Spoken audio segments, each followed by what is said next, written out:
est le Seigneur Dieu Tout-Puissant qui était élevé. Éternel, écoute la droiture.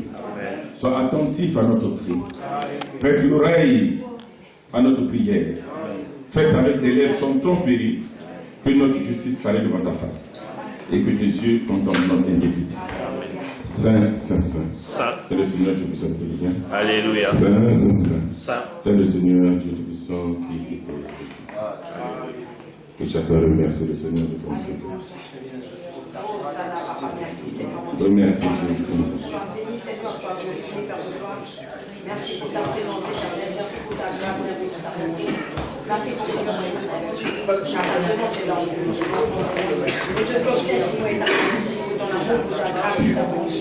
ta présence éternelle. Merci Seigneur pour ton amour à notre égard. Nous te sommes reconnaissants, Seigneur mon Dieu, de te dire notre gratitude. Reçois, Seigneur mon Dieu, le fruit de nos lèvres, que la prière que chacun exprime à l'instant. Ne regarde pas à nos manquements. Si tu regardes à nos manquements, Seigneur, nul ne va se tenir debout devant toi, Seigneur. Accepte-nous, Seigneur, et reçois-nous, Seigneur mon Dieu, favorablement, tels que nous sommes, Seigneur. C'est toi qui es notre rocher, c'est toi qui es notre salut, tu es notre haute retraite. Merci, Seigneur mon Dieu, de ce que tu as résolu d'accomplir dans la vie de chacun de nous. Et merci de ce que tu vas continuer à nous préserver pour que nous finissions l'année en beauté, Seigneur. Ce qui nous manque, c'est toi qui accordes, Seigneur. Ta parole déclare, là où 2 ou 3 sont réunis en ton nom, s'ils demandent quelque chose, et s'ils croient sans douter, ils verront cela s'accomplir. Oui, nous te confions, Seigneur mon Dieu, au Père, nos fardeaux, nos difficultés, et nous te disons aussi nos joies, Seigneur. Car dans notre vie, il n'y a pas seulement des souffrances, il n'y a pas seulement des difficultés, il n'y a pas seulement des épreuves, il y a aussi des joies. Oui, nous te disons merci, Seigneur, pour tout ce que tu fais. Louange et honneur te soient rendus dans le nom de Jésus-Christ de Nazareth. Toi qui es notre rocher et notre salut, toi qui es notre libérateur. Louange et honneur, Père, te reviennent dans le nom de Jésus-Christ avec action de grâce et impact. Nous disons Amen. Amen. Amen. Amen. Alléluia. Alléluia. Je suis en train de dire, dispose ton cœur, que Dieu te parle maintenant et que tu reçoives la portion que Dieu a prévue pour toi. Tu n'es pas venu ici vainement, tu n'as pas quitté ta maison pour venir t'aventurer ici. Tu n'as pas quitté ta maison pour venir seulement rigoler ici ou pour venir danser. Tu es venu ici pour t'instruire. Tu es venu ici pour venir te forger encore. Amen. Amen. Amen. Tu es venu ici pour construire ta vie spirituelle. Amen. Alors il faut en être conscient que chaque fois que nous sommes devant le Seigneur, il y a un message. Amen. Et nous avons aussi le devoir de le louer, de le glorifier. C'est pour ça que vous voyez dans les assemblées, avant d'écouter la parole, nous avons le devoir et l'obligation de l'honorer. Amen. Amen. De le louer, de chanter pour lui en son honneur.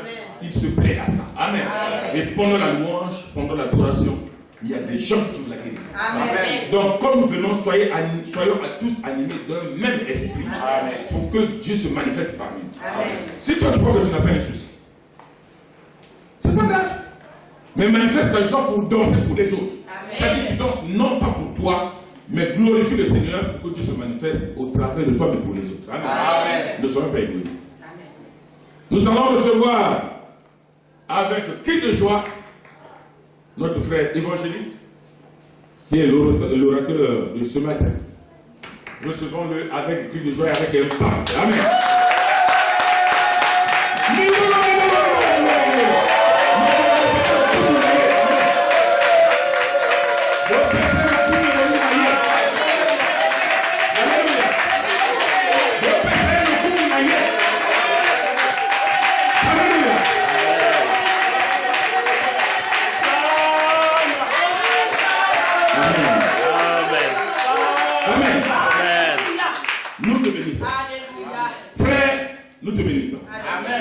Et nous voulons que nous aussi nous soyons bénis. Amen. Amen.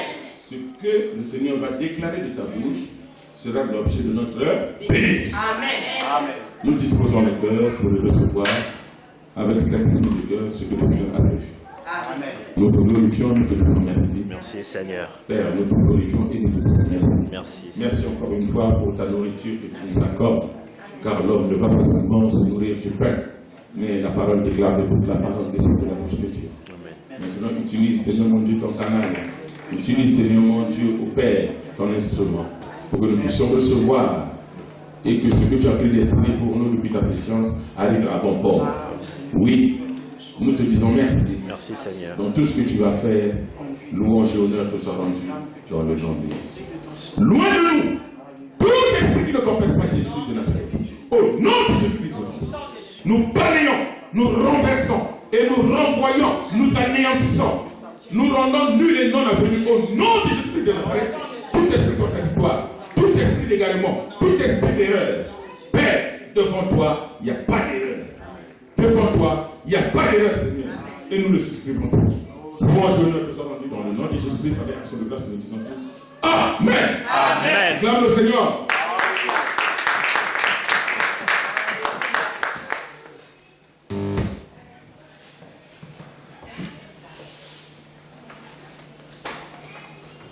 Amen. Amen. Est-ce que nous sommes dans la joie? Amen.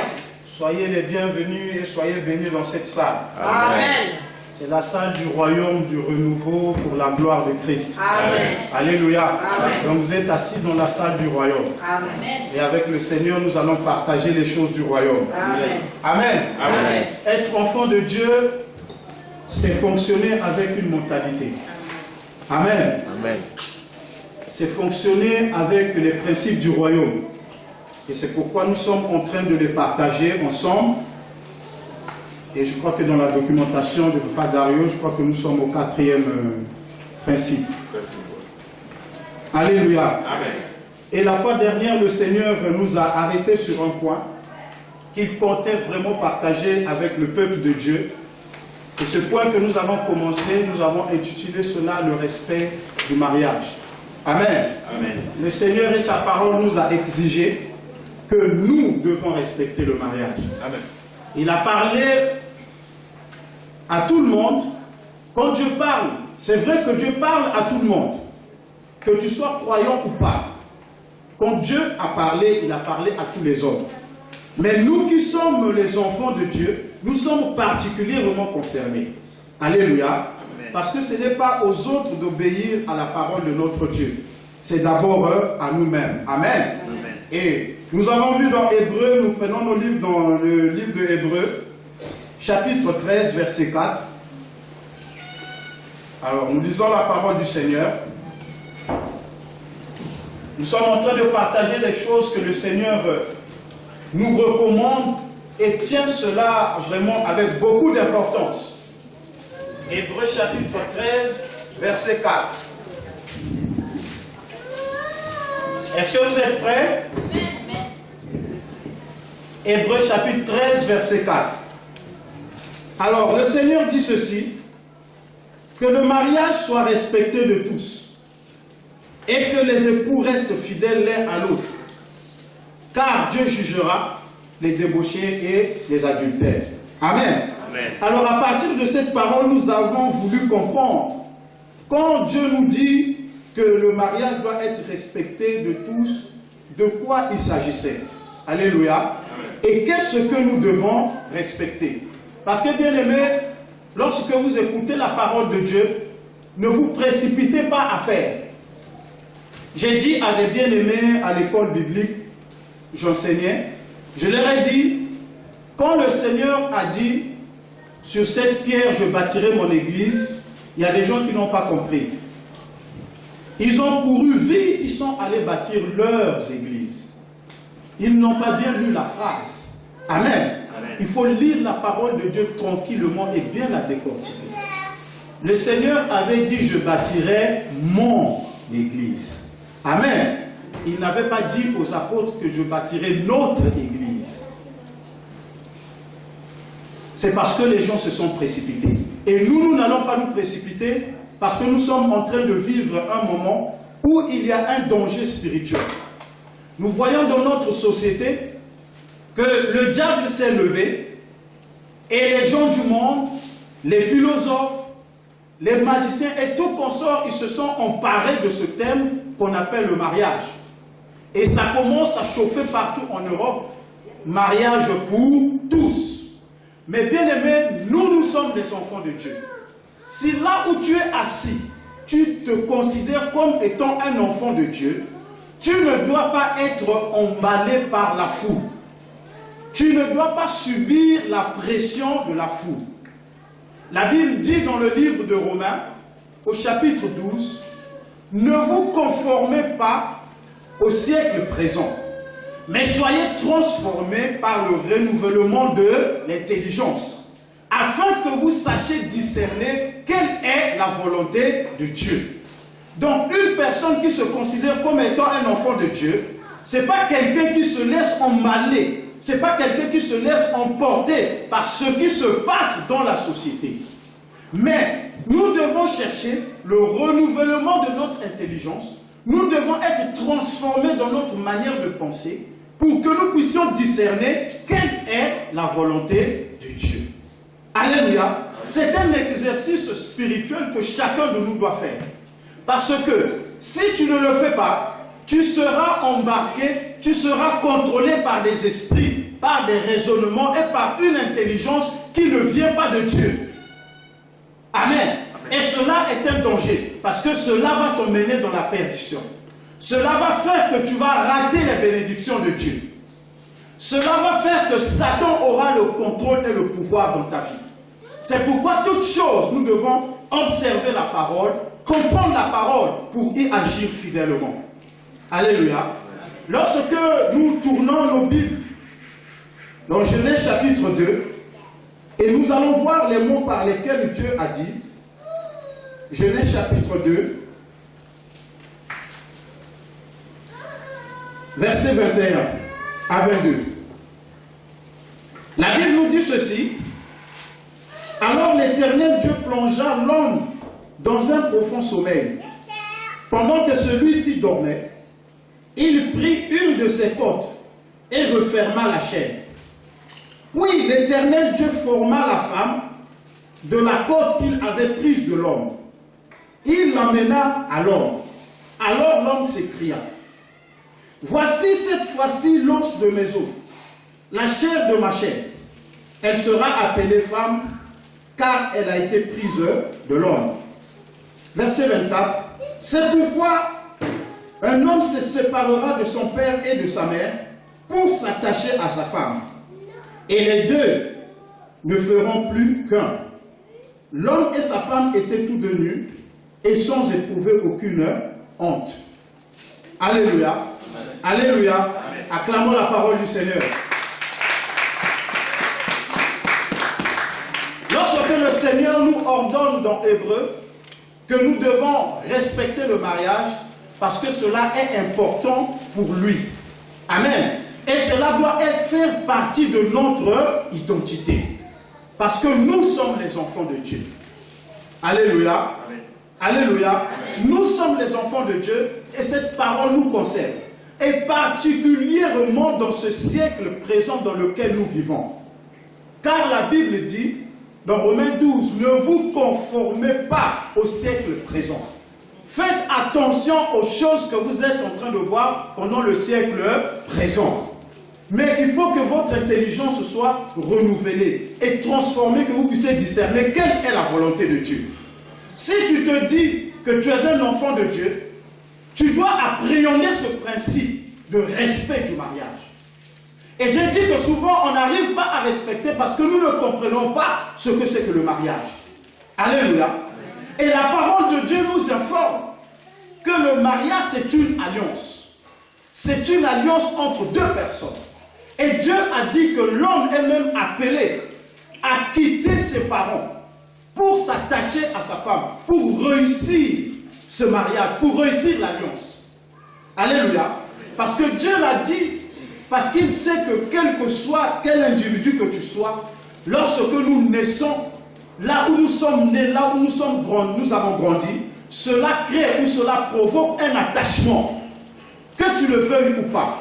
Mais Dieu veut faire un plan, quelque chose de nouveau avec toi. Et tant que tu restes attaché, le nouveau plan de Dieu ne pourra pas marcher. Alléluia. C'est pourquoi il a dit, pour que ça marche bien, il faut que tu quittes. Sinon, si tu marches avec les deux ensemble, il y aura une crise, une guerre de relations. Il y aura une guerre de conflit d'intérêts. Amen. Que tu le veuilles ou pas, lorsque tu regardes les individus, toujours, l'homme est toujours attiré vers ses parents. C'est pourquoi Dieu a dit, pour que ça marche bien, il faut qu'il quitte. Quitter ne veut pas dire devenir ennemi de ses parents. Alléluia. Dieu veut briser une dépendance et descendre la relation que tu as avec tes parents au second plan pour que tu fasses monter au premier plan la relation, l'alliance que tu vas bâtir avec ta femme. Parce que Dieu est lui-même le premier qui exige le respect de l'alliance. Alléluia. Il a dit dans le psaume 89, le verset 34, « Je ne briserai jamais mon alliance. Je ne peux pas détruire une alliance que moi j'ai conclue. » Et si vous regardez la parole de Dieu, bien-aimés, nous devons être comme notre Seigneur. Dieu est un Dieu qui respecte l'alliance. Et si toi et moi aujourd'hui nous sommes bénis, nous sommes sauvés, c'est à cause d'une alliance. Ce n'est pas à cause de nos œuvres. Alléluia. C'est parce que Jésus a versé son sang et il a établi une alliance entre nous et Dieu. Et c'est ça qui nous sauve. Amen. Alléluia. Amen. Lorsque vous regardez aussi dans la parole de Dieu, vous remarquerez que Dieu a beaucoup aimé Abraham. Il a dit que Abraham c'était son ami. Et Abraham était comme Dieu. Si tu lis l'histoire d'Abraham, ce n'est pas sa façon de marcher qui a plu à Dieu. Parce que Abraham a connu des déviations. Abraham a fait des fautes dans sa vie. Et Dieu est revenu le voir pour améliorer sa foi. Amen. Dieu lui avait dit d'aller à la terre de Canaan. Et vous savez que lorsque une crise, une famine est arrivée, Abraham a fui en Égypte. Amen. Abraham, un jour, étant dans la crise, il a pris l'initiative de vendre sa femme. Est-ce que vous pensez que ça c'est juste devant Dieu? Alléluia. À l'époque d'Abraham, une femme était d'abord sous l'autorité de son père. Si ton père meurt, tu deviens sous l'autorité de ton grand frère. Alléluia. Si on t'épouse, tu quittes l'autorité du grand frère, tu passes sous l'autorité de ton mari. Et il en est de même que nos sœurs doivent savoir. Une femme ne reste jamais sans autorité devant le Seigneur d'après la parole de Dieu. Soit tu es sous l'autorité de tes parents, soit si tes parents meurent, il y a quelqu'un dans la famille qui représente l'autorité paternelle. Alléluia. Et quand on vient t'épouser, tu passes de l'autorité des parents à l'autorité de ton mari. Devant le Seigneur, la femme seule, ça n'existe pas. Une femme qui décide elle-même de sa vie, qui est cheftaine, qui décide de tout, devant le Seigneur, ça n'existe pas. Alors je disais que dans l'époque d'Abraham, quand il n'y avait pas les parents, c'était le grand frère qui avait l'autorité sur une femme. Et Abraham s'est présenté en Égypte. Il a dit à Sarah de dire aux gens en Égypte que c'était sa sœur. Parce qu'en tant que grand frère, il avait le droit de vendre sa sœur. Mais c'est sa femme. Alléluia. Vous voyez les choses qui sont arrivées dans sa marche. Mais Dieu a toujours témoigné que Abraham c'était son ami. Mais ça c'était un agissement, c'est la coutume. C'est la coutume de son village, de là où il venait. C'est ça qui leur conseillait ces choses. Et il a prêté sa femme à une cour, dans une cour, où un roi venait et il pouvait choisir la femme qu'il veut. Et comme Sarah était très belle, dès que Abraham a présenté Sarah au comptoir, les gens qui achetaient, ils ont vite acheté. Et on a couvert Abraham de beaucoup de biens. Alléluia. Il a fallu l'intervention du Seigneur. Parce que comme Sarah était une femme promise dans l'alliance d'Abraham avec Dieu, dès qu'on a mis Sarah dans cette cour, tous les hommes qui pouvaient venir dans cette cour, ils sont devenus impuissants. Même le roi. Alléluia. Parce que Dieu tient à l'alliance. Amen. Alléluia. ce qui a fait que Dieu a aimé Abraham, parce que Abraham a été quelqu'un qui était capable de tous les sacrifices pour honorer ce qu'on appelle l'alliance. Il avait fait alliance avec Dieu.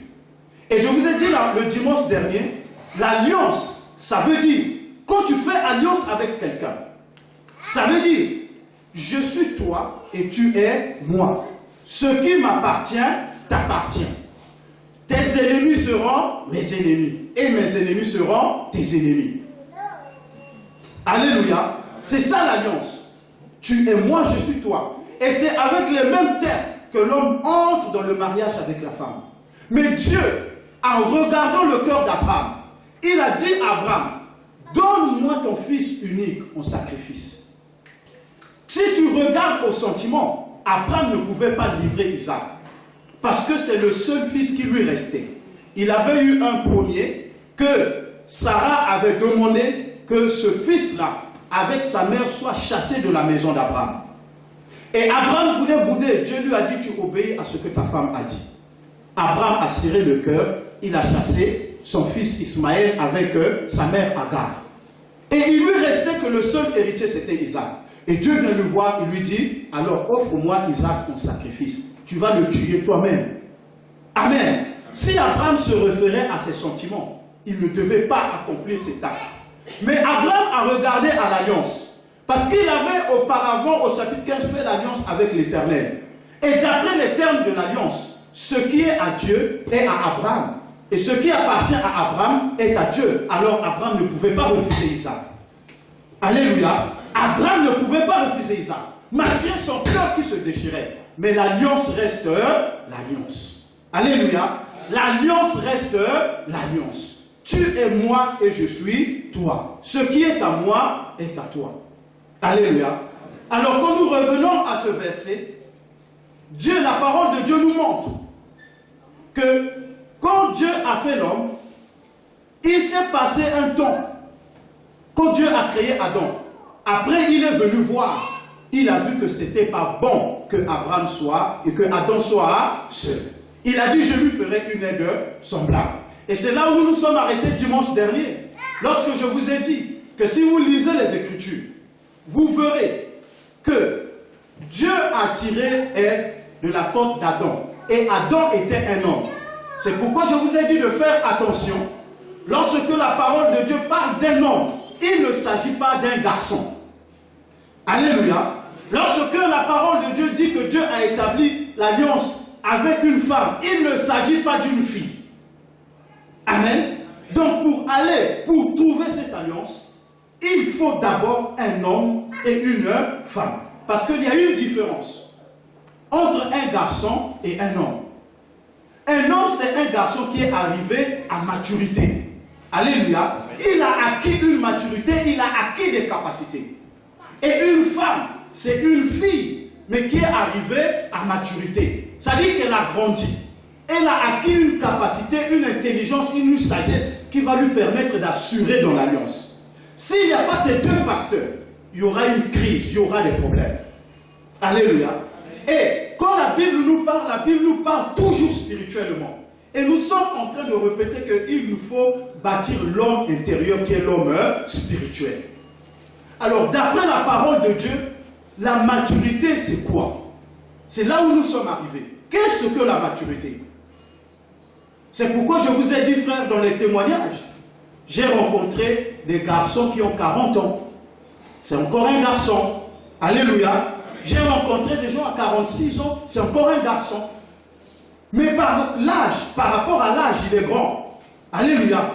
L'autre, il commence même à avoir une calvitie de cheveux blancs. Mais quand tu parles avec la personne, quand tu vois la manière dont la personne agit, il n'y a pas encore la maturité. C'est pourquoi, frères et sœurs, si tu ne remarques pas encore des signes de maturité, ne t'engage pas dans une alliance. Alléluia. Les frères qui sont libres, n'engagent pas une alliance avec une femme, une fille dont tu n'as pas vu les signes de maturité. Parce que lorsque vous arrivez dans le terrain du couple, ces choses-là ne pardonnent pas. Ça ne pardonne pas. Le manque de maturité, ça va vous faire craquer. Alléluia. Le mariage, ça ne demande pas, ça exige ça exige la maturité. Il faut que l'homme soit mature et la femme soit mature. Cela va vous permettre d'établir le respect dans la parole de Dieu demande. Alléluia. Amen. Et dans la parole de Dieu, nous sommes les enfants de Dieu. Notre maturité à nous ne vient pas du nombre d'âge ou bien des biens matériels que tu as. Ce n'est pas l'homme qui a acheté des maisons, qui a une voiture, qui a un travail. Ce n'est pas ça la maturité dont la parole de Dieu demande. La maturité, c'est que est-ce que la personne a compris ce qu'il est en train de faire? Est-ce que la personne a compris que la femme que je vais prendre, elle est une partie de moi-même? C'est une moitié. La Bible dit dans Éphésiens que ta femme, c'est ton propre corps. Et l'apôtre Paul dit dans 1 Corinthiens, c'est que l'homme ne doit même pas défendre son corps, le corps à sa femme, parce que c'est son corps, c'est son propre corps. Alléluia. Alors, la maturité, c'est comprendre ces choses. Amen. Est-ce que la personne qui est avec toi ou qui a compris que toi, tu es une partie de lui et lui, il est une partie de toi? Et si Dieu dit déjà que ton corps appartient à l'autre, combien plus forte raison t'es bien? Amen. Si déjà ton corps, il dit que ton corps est pour l'autre, 1 Corinthiens 7, à combien plus forte raison t'es bien? Alléluia. Donc nous, les enfants de Dieu, nous devons chercher les signes de la maturité.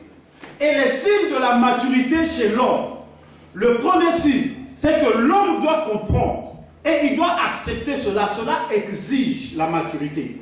Que ta femme, c'est une partie de toi-même. Alléluia. C'est ta moitié. Même si tu as seulement chanté ça dans l'ambiance, mais il faut que tu réalises et que tu comprennes cela. Amen. Ce n'est pas un chant, c'est une réalité. Tu dois vivre selon cette vérité et selon cette réalité. Que ta femme, c'est une partie de toi. Et que l'homme, c'est une partie de toi.